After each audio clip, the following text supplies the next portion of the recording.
안녕하세요. 호치민 음악쌤입니다. 여러분, 올 한 해 어떤 일이 가장 힘드셨나요?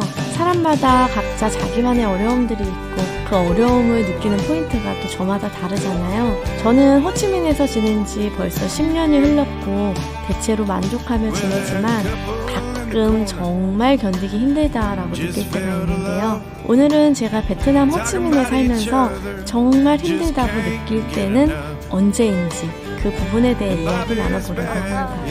어머나! 안녕하십니까. 진짜 만들어놨네.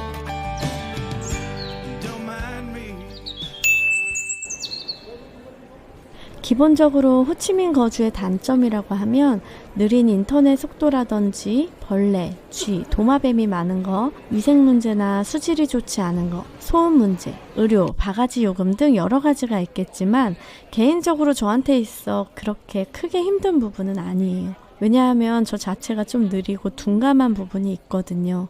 물론 저는 벌레를 굉장히 무서워합니다. 하지만 그렇다고 해서 그게 베트남살이의 치명적 단점은 아닌데요. 그렇다면 제가 느끼는 호치민살이의 정말 힘든 것들은 무엇일까요? 첫 번째는요, 섭섭함을 느낄 일이 많다입니다. 제가 아까 단점 중에 바가지 요금을 얘기했는데 그건 상인들이 외국인 소비자인 저에게 바가지를 씌우는 거잖아요. 그 사람들은 저랑 전혀 관계없는 그저 남일 뿐인 사람인데 그게 아니라 같이 일을 한다거나 알고 지낸 지 어느 정도 시간이 흐른 관계거나 또 저는 나름 정도 들고 좋게 생각하는 사람이 저에게 물건 가격을 속이거나 훔쳐가거나 다른 상인에게 이 사람 한국인이야 얘기하면서 가격을 조금 더 받을 수 있도록 유도할 때도 있거든요. 그럴 때는 왜 이렇게 마음이 섭섭하고 힘든 걸까요? 한편으로 얼마나 생활이 어려우면 그럴까, 많이 힘든가 보지 하고 저를 위해 좋게 생각하고 넘기기도 했는데 이런 경험이 반복이 되다 보니 이제 그것도 쉽지 않더라고요. 한 번은 저희가 학원 차를 타고 주유소에 갔는데 기사가 한참을 안 와서 나가봤더니 차 뒷바퀴 쪽에서 주유소 직원들이랑 공구를 들고 뭔가를 하고 있는 거예요. 왜 그러냐고 했더니 별일 아니라고 저보고 자꾸 들어가래요. 제가 공구를 가리키면서 이건 뭐냐고 물어봤더니 손가락으로 하늘을 가리키면서 자꾸 딴소리하고 말을 돌리는 거예요. 저희 남편이 화가 나서 언성을 높이니까 그제서야 차에 디젤이 들어갔다고 솔직하게 얘기하더라고요. 저희 차는 가솔린 차거든요. 견인차를 불러서 서비스 센터에 가려고 하니까 저희 기사가 막 화들짝 놀라면서 견인차는 비싸다고 그냥 시동 켜고 가면 된다고 하는 거예요. 그래서 혹시 우리 기사가 실수한 부분이 있나 싶어서 물어도 보고 블랙박스도 확인해 봤는데 그건 또 아니에요. 주유소 측의 실수가 맞는데 이를 해결하는 과정에서 저희 기사가 자꾸 주유소 측의 입장만을 저희에게 얘기하는 거예요. 주유소 사장에 돈이 없다고 한다. 우리 차니까 수리비는 우리가 내야 한다. 안 된다고 하니까 그럼 반반 부담하면 어떠냐.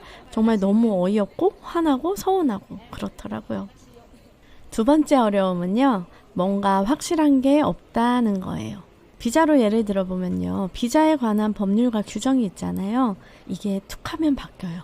최근 규정이 이랬는데 얼마 지나지 않아 확인해보면 또 달라졌다고 하고요. 저희가 선생님들 비자를 신청하는데 같은 업체에 같은 날 맡겨도 비자 종료 날짜가 다 다르게 찍혀서 나오는 건 늘상 있는 일이고요. 그 누구도 왜 날짜가 다르게 찍히는지 그 이유와 기준에 대해 정확하게 알지를 못합니다.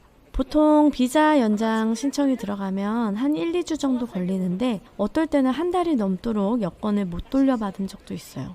이런 것들로 직접적인 스트레스를 받는다기보다 이러한 일들로 오해나 갈등이 빚어질 때, 책임 문제가 이어질 때, 계획에 차질이 빚어질 때, 이럴 때 더 힘들고 스트레스를 받죠. 비자 말고도 이런 일들이 굉장히 많은데요. AS를 맡겨도 언제까지 해주겠다라는 날짜에 진짜로 받을 가능성이 희박한 편이라고 보시면 됩니다. 제가 몇 주 전에 삼성 서비스 센터에 휴대폰 수리를 맡겼거든요. 월요일에 맡겼더니 다음 주 수요일에 오라고 해서 약속한 날짜에 맞춰 갔더니 금요일에 된다고 그때 다시 오래요. 그래서 금요일에 혹시나 싶어 가기 전에 연락해 봤더니 아직 안 됐다고 또 그 다음 주 수요일에 오래요.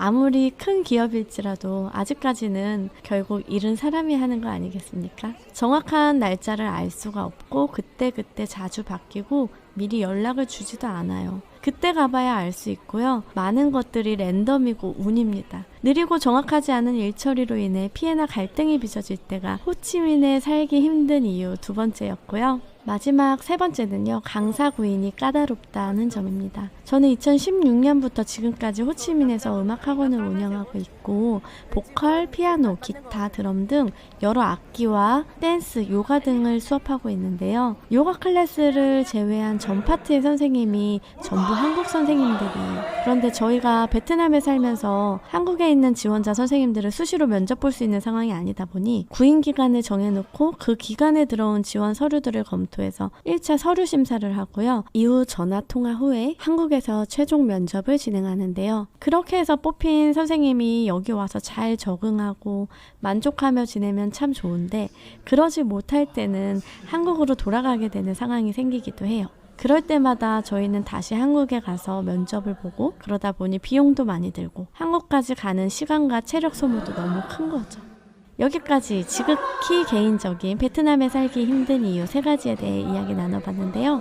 여러분들은 지금 계신 곳에서 어떤 어려움을 겪고 계신가요? 베트남에 거주하는 또 다른 분들의 이야기도 궁금하고요. 또 베트남 아닌 곳에서의 이야기도 궁금한데요. 연말이라 즐겁고 설렘과 기대로 가득 차야 할 시즌이지만 한국에 좋지 않은 악재들이 겹치며 마음이 무거워 오늘의 주제가 그리 밝지 못했네요. 한 해의 어려움을 털어내는 마음으로 오늘 영상을 준비해봤고요. 여러분들도 그간 좋지 않았던 일들, 상처받은 일들, 건강 문제 등 그간 어려움들이 있었다면 훌훌 잘 털어내시길 바라고요. 2025년은 감사와 기쁨으로 가득한 한 해가 되기를 바랍니다. 새해 복 많이 받으세요.